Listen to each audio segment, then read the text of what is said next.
Hey everybody, this is Darren Van Dam and you are watching Flick Connection, the show that helps you get more out of movies, and today I want to tell you about all the best stuff getting added to Netflix in July 2019.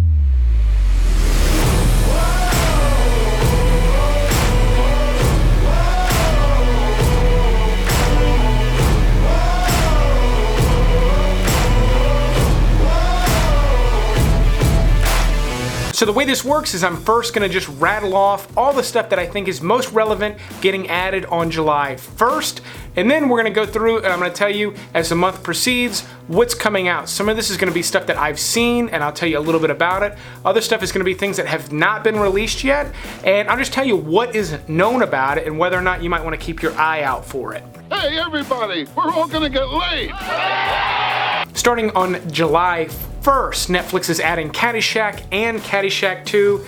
My recommendation is to watch 1 and skip 2. Still looking for something funny? Cheech and Chong's Up in Smoke is getting added. If you've never seen this and you've only ever heard about it, I do recommend it. It is really funny. Even if you're not necessarily into marijuana humor, they're a really good comedy team and the movie's really, really funny. Cloverfield and The Irishman are both coming back. They were just on Netflix not that long ago, so it's not really that big a deal. But if you missed them and you hate that you missed them, they're gonna pop back up in your queue. I'm definitely not wearing my underwear.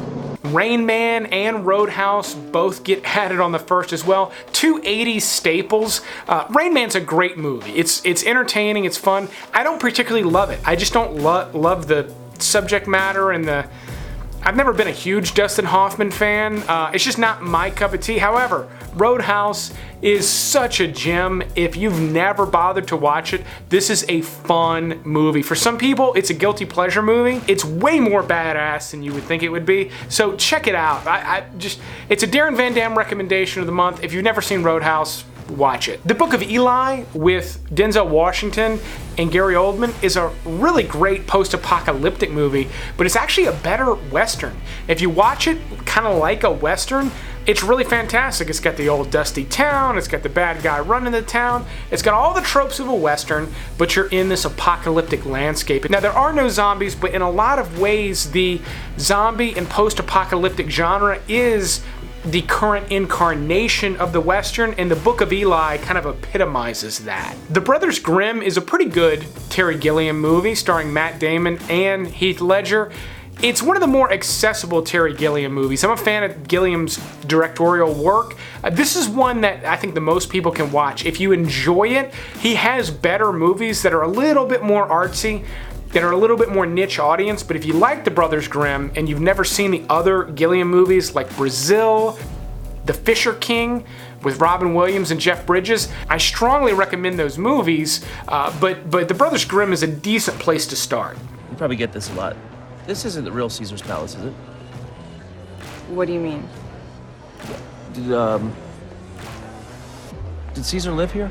And then if you never saw The Hangover enough times in your life, it's getting added on July 1st as well. And then Martin Scorsese is coming to Netflix, so his next movie, and by the way, Martin Scorsese is my absolute favorite director of all time. His next movie, The Irishman, is going to be a Netflix original, supposedly in just a few months, but Netflix is prepping. They're adding a bunch of Scorsese flicks. I recommend all of them to one degree or another. Alice Doesn't Live Here Anymore is not for everybody. It's about a woman who cannot find the right man. She's a single mother and keeps kind of hooking up with dirtbags.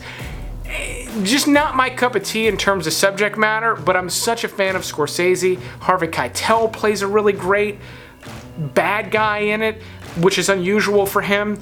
Chris Christopherson's great in it as well. It's good. Like, it is just a good old school film. Now, if you are a Scorsese fan and you've never seen Who's That Knocking at My Door, this is his first film. In fact, it's technically 3 short student films that he sort of pieced together with a narrative, and it also stars Harvey Keitel. This is a good movie. It's all black and white, but if you're a fan of him as a director, you can see a lot of stuff coming out of this one, and it's a really impressive first attempt at directing. So watch it for that reason, but I wouldn't necessarily recommend this one to anyone else. I'll tell you something else, Mikey. I f you right where you breathe, because I don't give two shits about you or nobody else. Mean Streets also gets added, which I believe is his third film. Certainly his first big one. It's one of De Niro's first big movies. Keitel's in it again. David Carradine's got a little role. This is a great movie, so great I did an entire video completely dedicated to it about a year ago. I'll put a link to that in the description. You can go check it out if you're a fan or if you just want a little bit more information on this movie, but it's a borderline masterpiece, especially for such a young director. And then one of his best, not his best, but one of his best of all time, Taxi Driver, is also getting added on the first. This is one that I think everybody should watch. If you consider yourself a movie lover in any kind of degree, you need to have watched this at some point in your life. There's a reason it's so quoted. There's a reason it's parodied all the time. It is easily one of the maybe top 50, I don't know that I want to say top 25, but top 50 movies of all time, any genre. Lots and lots of people would agree with me on that, I think. All right, moving on. On July 4th, Netflix drops season 3 of Stranger Things. I really enjoy this show. It is kind of nostalgia porn, but it's good nostalgia porn. They do a good job with it.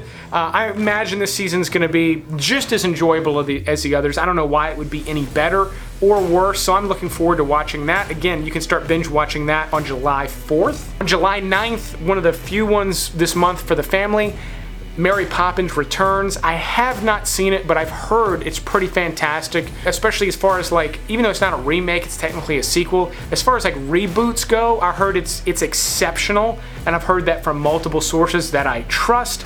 So I will be watching that with my kids when it releases on July 9th. I want it buffed and polished and the rims detailed. Can you get the fuck out of the car, please? I have pepper spray in my purse. I have a gun in my pants. On the 12th, we get my Netflix original pick of the month, Point Blank. Stars Anthony Mackie and Frank Grillo. I like both of those guys. This is produced by Joe Carnahan, who directed movies like The Grey with Liam Neeson, The A-Team with Liam Neeson, Narc with Ray Liotta. I love him as a director, so I like that he's behind this project. I like Frank Grillo. I like that he's in this project. And then I recently recommended a hidden gem called Everly with Selma Hayek. I really like that movie. It's not on Netflix at the moment. I don't know why, because the director of Everly did Point Blank. So expect to see a full video review from me on July 12th when that movie releases.